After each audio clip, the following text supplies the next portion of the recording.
आज डेट किती आहे? What is date today? 7. Month August, year 2024. 7 August, 7 August 2024. 7 August आहे.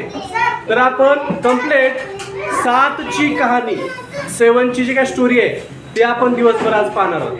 पाहिली की नाही? सकाळी आपण काय पाहिलं? 7च्या स्टोरीमध्ये आपण सकाळी 7चा टेबल घेतला है ना.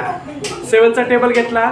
आपण काय केलं त्याच्यानंतर आपली जी काही इंग्रजी अल्फाबेट आहेत त्या इंग्रजी अल्फाबेटमधले 7 नंबरला जो कोणता अल्फाबेट येतो तो आपण घेतला. 7 नंबरला कोणता अल्फाबेट येतो? जी अल्फाबेट येतो जी घेतला आपण. बरोबर आहे. त्यानंतर आपण काय केलं? या जी आपण 4 लाईनमध्ये लिहिण्याची प्रॅक्टिस केली. हा कॅपिटल लेटर्स 4 लाईनमध्ये लिहायचा, तुम्ही लिहिला. स्मॉल लेटर्स जी तुम्ही 4 लाईनमध्ये लिहिला. म्हणजे आपली रायटिंग प्रॅक्टिस झाली. आपली कोणती प्रॅक्टिस झाली?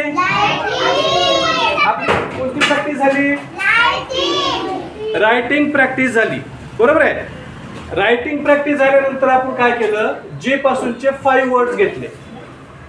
जी for goat, G for go, G for good, G for glass, G for gun. Right. आणि या 5 वर्ड्सला तुम्हाला काय करायचं? लिहून घ्यायचं होतं आणि याला लर्न करायचं होतं, म्हणजे पाठ करायचं होतं.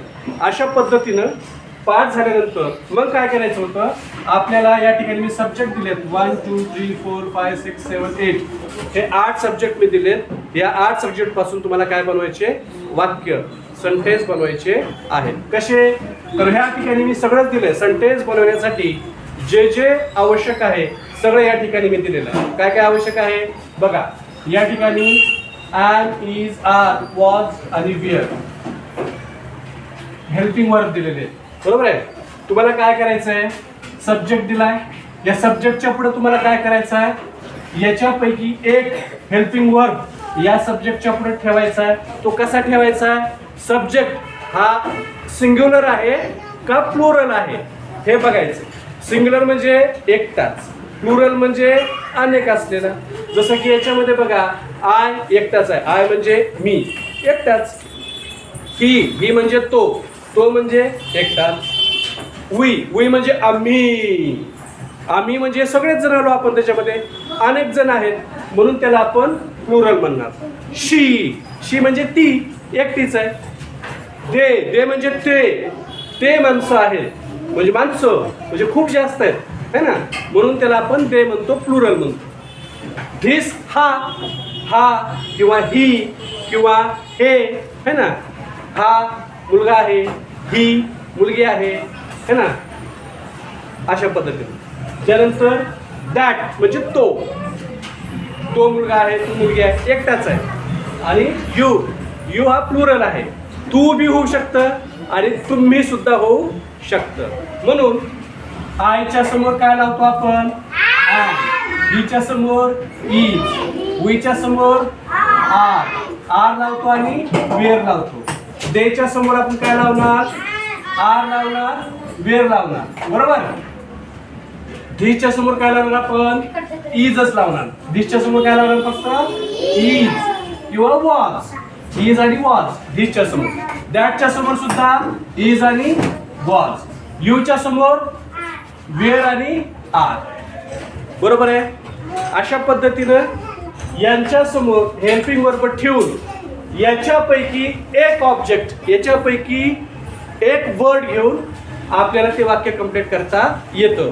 कसं करता येतं हे तुम्हाला अगोदर सांगितलेलं आहे. अजून एकदा सांगतो बघा. आयच्या पुढं काय घ्यायचं आपल्याला? आयच्या पुढं ॲमच घ्यावा लागेल आहे की नाही. आय ॲम म्हणजेच आय म्हणजे मी, ॲम म्हणजे आहे. काय आहे याच्यापैकी? गोट आहे का? आय ॲम गोट म्हणजे मी शेळी आहे. I am good. आपण काय घेऊ? आय एम गुड म्हणजे मी चांगला आहे. आय एम गुड, मी चांगला. आता हिच्या पुढे सुद्धा काय घ्यायचं आपल्याला? इज घ्यायचा का वॉज घ्यायचं? तुम्ही घ्यावं लागतं. इज घेऊ आपण. He is he is good. He is good लिहू आपण. तो चांगला आहे. We are good. आम्ही चांगले आहोत. She is good. ती चांगली आहे. आता दे आर येईल किंवा दे वेअर येईल. काय घेऊ आपण? वेअर घेऊ. They were